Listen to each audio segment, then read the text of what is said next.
YouTube, what's happening? It is Wednesday, June 19th. There are 15 games to talk about on baseball today. But first, drop a like, subscribe if you haven't, because yesterday went 5-5. Well, we're going to have a negative day. Not when you take the White Sox to get a win, and that's what we did yesterday. And what did they do? They came out there and cannon shut Houston down, looking like a beast, pitching all but one out, and that game was amazing to watch. Either way, great overall win there. Had the A's underdog in the money line win. Had the Mets. Why were the Mets underdogs? I mean, I know they were losing most of the game, but they still won the game. I didn't even make a money line parlay yesterday because the only favorite I had was Philly, and they needed a Schwarber double at the end just to get the win. I didn't get a K prop yesterday because the two I talked about, the numbers look terrible on the books.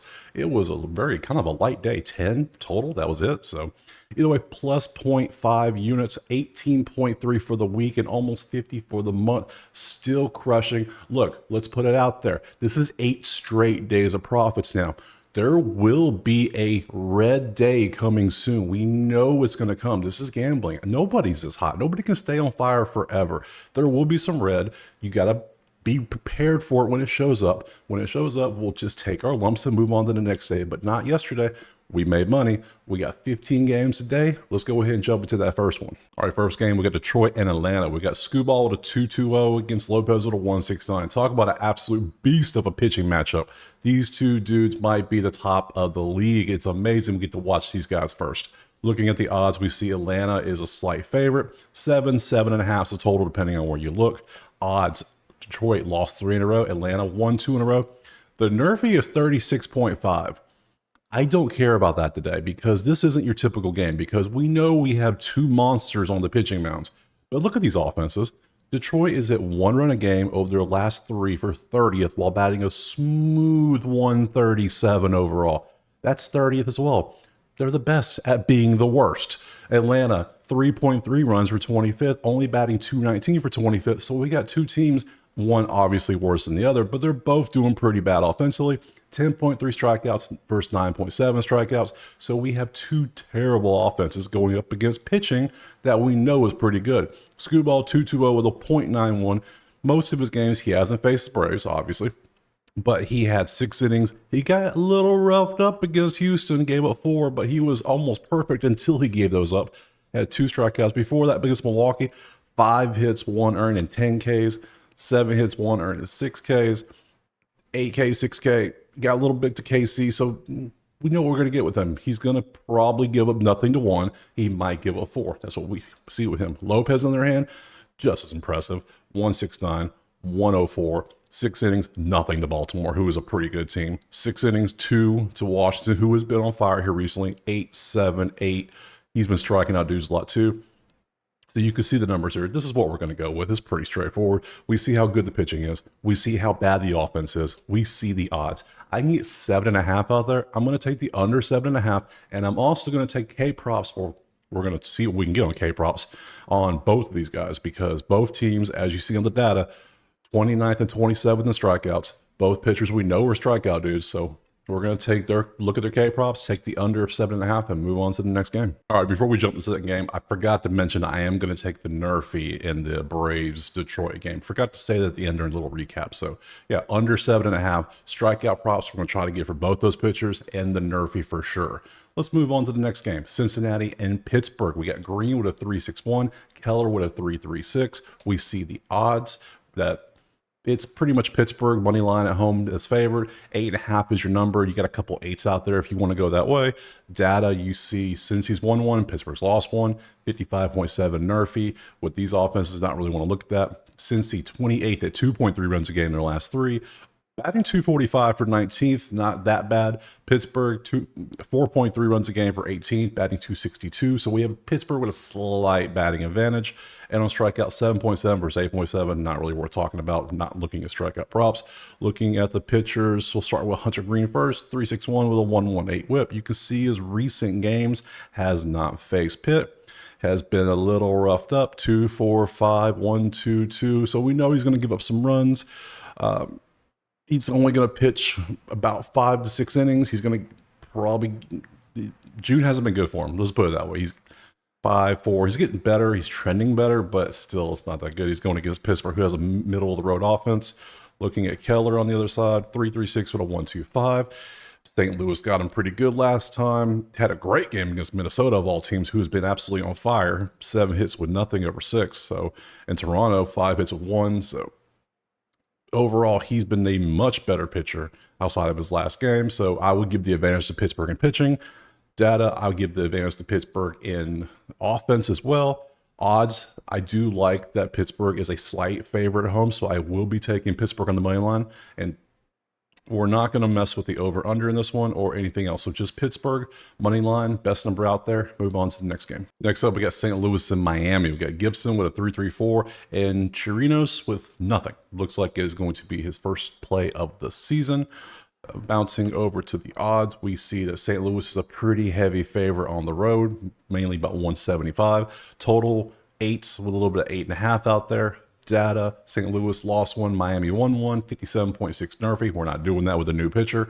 5.7 runs for, and that's 8th place for St. Louis, while batting 244 for 20th. Miami's getting 5.3 runs for 9th, so they're both top 10 in runs, and they're batting 265 for 12. So I would say both offenses are doing pretty well.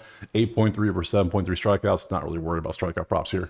Looking at the pitching matchup, we'll start with the pitcher who actually has data. 3.44 for Gibson with a 1.20. You can see his recent game against the Cubs, great game, 2 hits over 7. Gave up 3 to Colorado and 3 to Houston. Last time he was actually roughed up was Boston way back in the middle of May, which we're not going to worry about. We want to know what you've done lately. Chirinos has not done, last time he pitched was 2023. So take that what you will. You can see his stats. You can see he wasn't that good either, and it's his first start, so we're going to fade him pretty heavily. So we will be taking St. Louis on the money line in this one, just because these numbers are, offense is pretty equal in my mind. Maybe slight advantage Miami of all things, but the odds being 8, 8.5, and we have pitching like this coming out there. This was his last 2 games, and he hasn't pitched since August. Oh, no, thank you. So I'll take Gibson, who had a gem against the Cubs last time. So we're going to take St. Louis on the money line and move on to the next game. All right, next up, we got Padres and Phillies. We got Waldron with a 3.66 against Suarez with a 1.77. The odds have the Phillies pretty heavily favored at home. 8.5 is the total across the board. Looking at the data, San Diego's lost 5.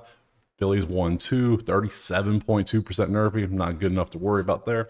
San Diego's 3.7 runs a game for 22nd. They're trending up. And 219 batting average for 25th. They're also trending up. You can't go anywhere from the bottom, right? So they're moving up. 7.3 strikeouts for 9th. Philly, on the other hand, 5.3 runs for 9th. Still trending up themselves while batting 360 as a team for 2nd in the last 3 games. And they got 9 strikeouts for 22nd. So we have a clear advantage Philadelphia in this one offensively. Looking over at the pitching, we'll start with Waldron. I just saw a thing recently yesterday on Twitter talking about how Waldron probably has the nastiest pitch in the entire majors. That batters hate facing it. So that's something to look at, because he's not a bad pitcher. He's 3.6 with a 1.18. Look at this 2.11021. His ERA came from early in the season. He's just getting it back down. He has been great here recently. And these aren't slouch teams either. This was the Mets, who we know the Mets are on fire. 7 innings, 3 hits, 2 earned. They've been pretty good offensively. Angels have been pretty good recently. So these are great numbers. He's been shutting folks down out here. Suarez, on the other hand, is just a beast all season. 1.7 with a 0.88. You can see what he's done recently. Has not faced San Diego. 1-2-0. Got 4 against Colorado, but it's at Colorado, so you give him a little leeway when it's at Coors Field. Outside of that, it's just been an absolute beast. So in my mind, we have a beast of a pitching matchup here. We have the data screaming take Philadelphia because of the offense. But in my mind, with the way the pitching matchup goes and these odds the way they are, I can't really justify taking Philly 180 when I know Waldron's not a bad pitcher. He's pretty good. So to me, I just don't like how everything in this game is setting up. I'm actually going to pass on this entire game. Move on to the next game. All right, next up, we got San Fran and the Cubs. We got Hendricks with his 8.20 going out there for the Cubs against a ghost. We don't know. It has not been announced. Nowhere I see is showing. It just says undecided. So this will most likely update throughout the day. I don't know when, because the game's at 2:20 Eastern and they still haven't announced, which is kind of odd. So, but I'll still show you some data. The odds, there are odds. Caesars is a smart one out here. They're like, we don't know who's pitching. We're not going to give you odds. Why would we do that? The rest of the books, no, they want your money. That's what they're trying to do. So they have Chicago with Hendricks with his 8.20 as a slight favorite, and the total's 11.5. So we're expecting somebody who's going to give up runs, right? Well, offensively, San Fran is third, 7.3 in the last 3 games. They are 11th with 269 batting, and 9.3 strikeouts isn't good. Cubs, only 4 runs a game for 20th, 257 average for 14th, and 6 strikeouts. So we have San Fran with the offensive advantage. Pitching, we'll look at Hendricks. We'll see here. He has an 8.20 with a 1.71. His last few games, 4 innings, 1 inning, 3 innings. He's not giving up anything. It's just been, June's been his month. He's been great in June. It's just, he was a little rough back in June. I mean, May got him a little good, especially that game against Pitt where he gave up 11 hits and 7 runs in 4 innings. So if you're new around here, if I don't know who is actually going to be pitching in this one, I can't tell who to take because I go based on trends and data and information. And if I ain't got no data, I ain't got no information. So to me, this entire game is going to be a pass. Next game. Next up, we got Arizona and Washington. We got Thought with a 4.38 against Corbin with a 5.84. Odds have Arizona as pretty decently favored on the road with a 9.5 total across the board. Data, you can see Arizona's 1-2, Washington lost 1. Nerfy 54.9, not talking about with these two pitchers. 6.3 to 2.3 on runs, advantage Arizona. Washington struggling to score. 340 versus 247, big advantage Arizona batting average, and they're about both top 5 in strikeouts. So we have a pretty decent advantage Arizona in the offensive category. Let's look at the pitching. We start with Arizona. We got a 4.38 with a 1.16. We see his recent games. He did great against Angels, 6 innings, 6 hits, 1 earned. But before that, roughed up against San Diego, roughed up against the Mets, 4.5, 4.4. So we expect him to give up probably closer to 4 runs than he would closer to 1 run. You know, come back to what you're used to. That's what he is. So that's what we're expecting here. Corbin, on the other hand, 5.84 with a 1.62. We see great game against Detroit. Only gave up 4 hits and 1 earned run. Before that, 7-6. Down here against the Twins, 9-8. 4-3, 6-2. He's going to give up runs too. So we got 2 pitchers that are prone to give up runs. We have one team that's great offensively. The other one is struggling offensively. They got the batting average, but the runs are trending down. It's not looking good. So overall, with the odds being 9.5, I can't take a total here. Arizona being minus 165 is risky with this pitcher over here because looking back at this dude, he had a great game last game, but we see what he's prone to give up. I can't back somebody like that. I just can't do it. So to me, this entire game is going to end up being a pass as well. Next game. All right, next up, we got Seattle and Cleveland. We got Woo with a 107 against BB with a 394. Odds have the Guardians slight favorites at home. We have 7.5 and 8 on the total out there. Data, Seattle's 1-4, Cleveland's lost 3, so both are streaking the wrong. One's going one way, one's going the other. Seattle 6.7 runs a game for 5th while batting 242 for 21st, but still leading the majors in strikeouts because that's what they do. The trend line, you can't even see it. It's barely there. It's gone. It's went through the roof. It's gone to space. 11.7 strikeouts. Cleveland, 3.7 runs for 22nd, 287 batting for 7th is pretty good, but doesn't help if you can't score runs. And 4th, so they're first in strikeouts. So we have polar opposites in strikeouts. So we're not looking at Woo strikeouts. We will be looking into BB strikeouts. Looking at, let's go and bounce over there. Start Woo first. Woo's at a 107.53. Dude's a beast. Dude's going to be in Cy Young contention probably. Look at the numbers, 6-0 against, it was Oakland. So Angels, nothing. Washington gone for 3, nothing against the Yankees. I mean, dude's been a beast. Dude's been on fire. BB, 394 to 117. His strikeouts this game's 11, 7, 7, 6, 8. Dude's still striking out. I will look at the books to see if I can find a number that looks close to like it'll fit in here. I will take it for him, but if not, I'm gonna lay off. That's what we do. So in his games, he gave up 4, 2, 1, 3, 1. Woo's a better pitcher. I don't care. Woo's pitching way better. We have the data that says Seattle's offense is better right now. Outside of the batting average, which why Cleveland's batting almost 300, but they can't score is kind of odd. And why is Seattle? We know why Seattle's batting average is low because they strike out a lot. So, but they are scoring 6.7 runs. So, with this one, with the odds being the way they are, I'm going to take Seattle money line underdog on the road in this one and back Woo and look at BB strikeouts and move on to the next game. All right, next up, we got Baltimore and the Yankees. This is an interesting one. We got Povich with a 4.77 over 11 innings, and we got Garrett Cole making his season debut coming back from injury. So we see the odds We have the Yankees pretty decently favored at home because it is Garrett Cole, let's be honest. The totals are 7.5, 8 out there. Looking at the data, Baltimore lost one, Yankees won one, 56.9 Murphy as a pass. Offense, 5.3 runs for ninth while batting 284 for eighth. So Baltimore is in the top 10 offensively. Yankees, 3.7 runs for 22nd, 189 for 27th. They had the blow yesterday with Judge. We don't know how long he's going to be out because of the wrist. So that's going to affect those numbers as well. So not only are they in the bottom 3 when it comes to batting average, their runs are down too. So they're going to be a little hindered a little bit. So, and on top of it, we have Cole making his season debut, which that's going to be, it's their first game back. What do we expect on somebody's first game? If it's a new pitcher, I expect them to be roughed up easily.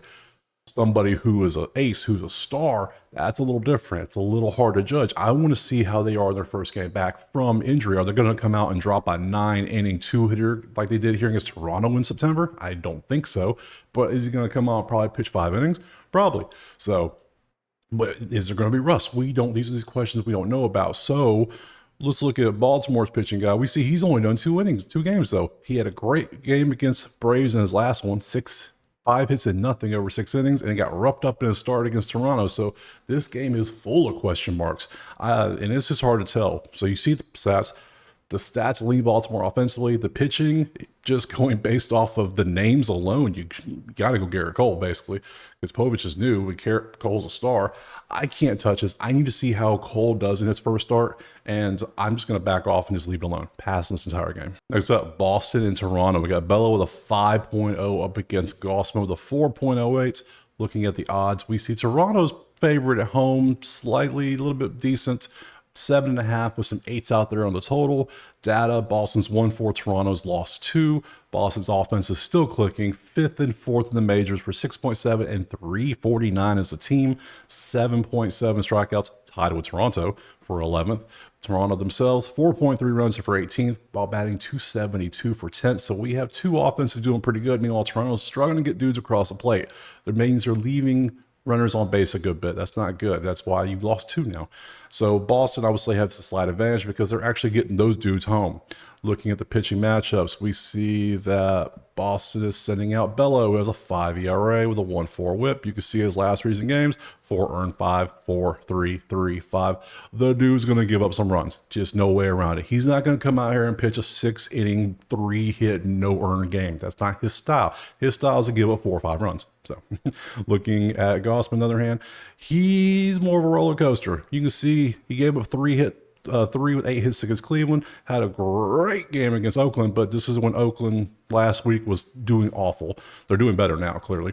And Baltimore, 6 hits, 6 earned, not great. So he's definitely a roller coaster. So we have one pitcher we know is going to give up runs. We have one pitcher that could give up even more runs or just come out and drop a nothing on you. So the odds being where they are, the data, you can see the data. You can see that the offenses are good. The total, we got 7.5s out there. I'm going to take that over 7.5 in this one.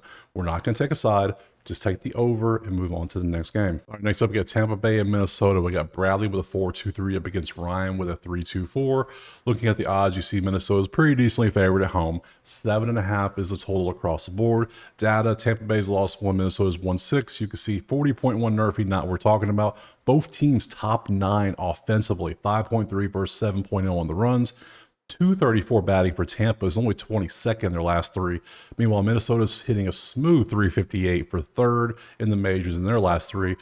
7 strikeouts versus 9.7 strikeouts. Clear advantage Minnesota. We will look at how Ryan's been doing strikeout-wise to see if we want to look at some props against Tampa Bay.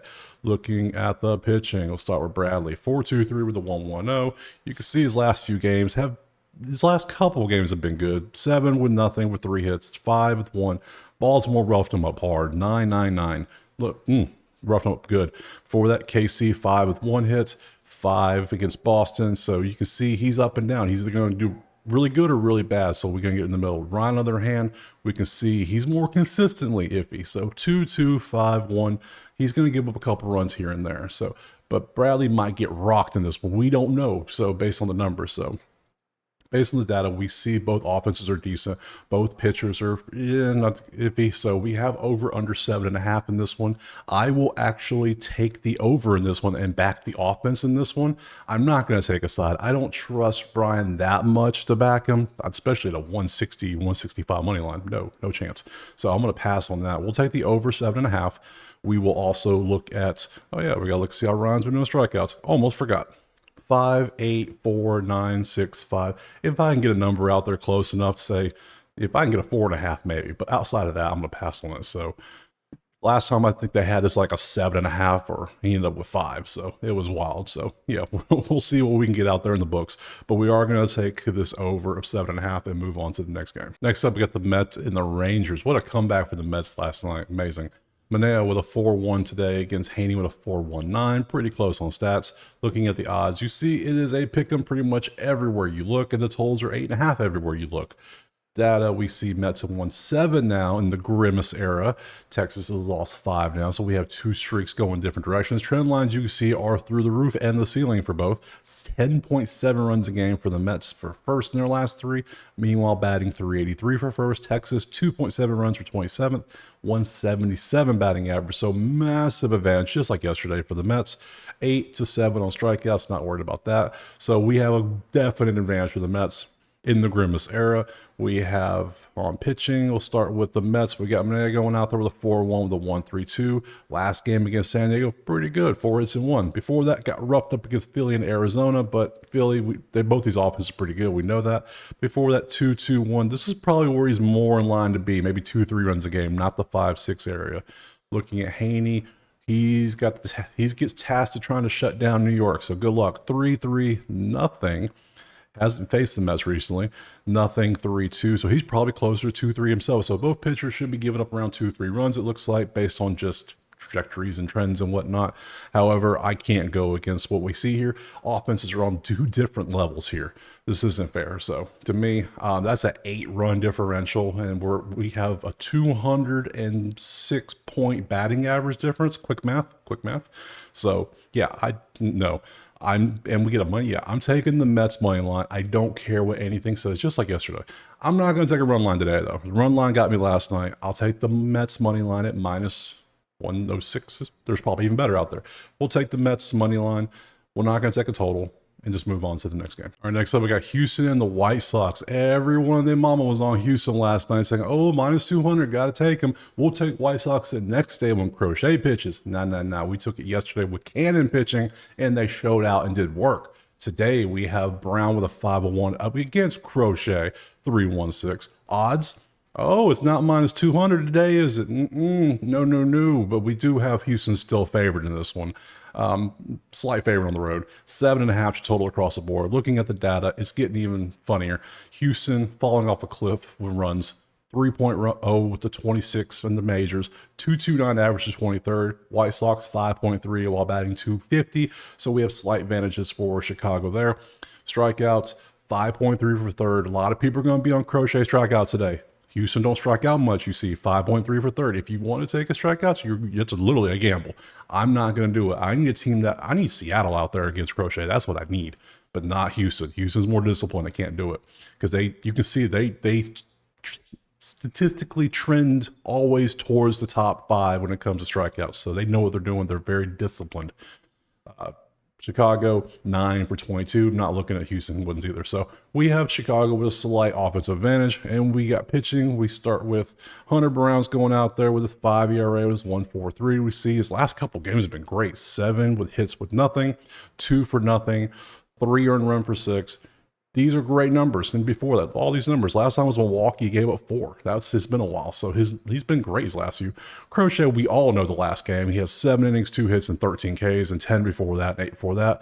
This 13, it was Seattle. Look at that. Remember that. All anyone's going to say is, well, he had 13 strikeouts last game. It's Seattle. We know Seattle is the worst team in the majors for strikeouts. That's what they are. He had 10 against Boston. Boston, not so much. Yeah, I give him that, but this is Seattle. Remember that. So if he doesn't hit a strikeout prop, don't come screaming at people and say, oh, yeah, I warned you. So I'm laying off. This is too much hype on it. Milwaukee, 5 with 1. He's got good numbers. He has great number 1, 1, 1, 2, 0, 2. Yeah, he's been great recently. Brown's been great recently. So the issue is the data leans Chicago. Both pitchers are great recently. The odds are leaning slightly Houston. This one's rough. I'm dubbing myself the White Sox whisperer, and I'm saying leave this game alone because I just don't like the way it's set up because there's so much hype around Crochet after his 13 strikeout performance and the fact Houston lost yesterday. If Houston won yesterday, yeah, I'd probably be over Crochet today, but no, Cannon got the win yesterday for Chicago. So I'm going to leave this game alone. If Chicago wins, great. I'm not going to back it. We're going to pass on this game and move on to the next one. Next up, Dodgers and Rockies. We got Miller with a 5.4 against Feltner with a 5.7. Odds have the Dodgers heavily favored on the road. 10.5 with a couple tens out there is your total. Data, Dodgers won 3, Rockies lost 3, especially after that wild inning last night. Dodgers 7.7 runs in their last 3 per second. Colorado 5.3 per ninth, so advantage Dodgers all of a sudden. It was Colorado yesterday. 277 versus 250 batting, both in the top half of the majors. 6.3 versus 8, no real strikeout advantage here. So right now we have a slight advantage. Dodgers on the last 3 games batting. Looking at the pitching, we'll start with the Dodgers. 5-4 with a 1.46 for Miller. We see his recent games. He had a 6-inning great game against St. Louis, 1.2 rough start against the Cubs of all teams who were not hot at all, and 4 innings, 2 earned against Minnesota, so that we see what we get there. So he's probably close to 2 to 3 runs a game given up. Feltner, on the other hand, 5.7, 1.45. We see 4 earned against Pitt. St. Louis, he also had a good game against St. Louis. Since he roughed him up 10 for 8. Wild. Cleveland roughed him up as well. So we see why the Dodgers are favored. So we have a clear, I would say Miller is definitely a better pitcher overall based on just a few bit stats we have. Odds we see the Dodgers are pretty heavily favored. I think both pitchers are prone to give up runs, and we see that the offenses are both doing pretty great. So just like yesterday, I'm going to take the over. I see I can get over a 10. I'm going to take that over 10 and move on to the next game. All right, next we got Milwaukee and LA. We got Peralta with a 4-3 up against Anderson with a 2-5. Odds, we have Milwaukee pretty heavily favored on the road. Totals are 8.5 across the board. Data, Milwaukee won 1, LA lost 1, 55.8 Murphy, that's a pass. 4.7 across the board on runs. They're both tied for 16th. 221 versus 247. Slight advantage LA in the batting average, but not much to really worry about. 8 versus 8. They're the same team when it comes to strikeouts as well. So they're 14th. So these teams are virtually identical offensively. Pitching wise, Peralta got roughed up pretty hard his last one against Cincy. You can see 10 for 6. Detroit 4 for 3. 4 for 3 against the White Sox. He's had a rough go in June. May was his month. He was better in the end of May, but June's been rough for Peralta. Anderson, on the other hand, 5 hits, 1 earned against San Fran. Pretty decent. If you have 4 to Houston, only 1 to San Diego, only 1 to the Yankees, only 1 to Houston again. I would say Anderson's easily, clearly the better pitcher here. We have a better pitching advantage for LA. Peralta likes to give up runs. We look at the data. We see they're virtually identical. The odds, we can see why is Milwaukee so much favor here. Are you wanting to put your hard-earned money back in somebody like this who gives up these type of stats? You can do that. I'm not doing that. That's a hard pass there. So if anything, we're going to take LA because of these numbers. LA, but the numbers are so close. Peralta gives up runs. Anderson's way better. Yeah, I'm going to do that. I'm going to take LA on the money line today. We're going to back Anderson, and the stats here, the stats say take LA. We can get plus some good juice on these. So LA money line, next game. Our last game, we got KC and Oakland. Oakland got that win yesterday as an underdog. It was a beautiful hit. Today we got Reagans with 3-1-4 against Medina with a 5.87, only 15 innings. Looking at the odds, KC is a hefty favorite on the road, 7.5 on the total across the board. Data, KC lost 2, Oakland's 1-1. The statistics are leaning Oakland again pretty heavily. 4 runs versus 5.3, advantage Oakland. 177 batting for KC, 292 for Oakland as a team for 6, 8.7 versus 9. They're about the same as strikeouts. So we have Oakland again with the offensive advantages. Let's look at pitching, see if that matters. Medina's going out there with a 5.87 for Oakland with a 1.50 whip. Given he's only pitched a handful of innings, you can see 3 games, had 5 innings against Atlanta. That's a great game against Atlanta. Not a problem. Toronto got roughed up a little bit. Minnesota. This is when Minnesota's been crushing everybody. 8 hits for 4 runs. I'll take it against Minnesota at this point. Last week, they were batting over 400 at the time he played them. So, I mean, you get what you ask for. That's not bad. I'll take it. Reagan's other hand, we see he's more consistent. He's clearly the better pitcher. Let's be honest. He had 3 earned over 7, 1 over 6, 1 over 6. This we see he has faced Oakland, but it was way back in May, 7 with 2 for nothing. So the batters have seen him. It makes it a little more difficult. So we have the pitching advantage for KC. We have the offensive advantage for Oakland. Those two cancel each other out. I still don't see why the odds are so hefty for KC. Just like the White Sox game, if Oakland had lost yesterday, I'd probably take Oakland today. But the fact Oakland won yesterday, I can't do it. I can't back Oakland here because these stats are just too good. Let's be honest. Look at these stats. These are great. I can't do it. So this entire game is going to end up being a pass. That's it. All 15 games broken down, given breakdown, stats, everything. Not many K props today. What we have? What, 1? Yeah. BB's K props, the only one I'm even going to look at. Wow. Other than that, it's kind of a light day. I passed on a bunch of games, but again, pass on games you're not sure of. If you're on the fence, there's other games to bet on. Pick it. There's 15 games a day. Pick one. There's games every day. There's plenty of options out there. If you like what you saw, drop a like, subscribe. Let's leave some comments. Let me know what you're taking today, and I will see you tomorrow. Peace.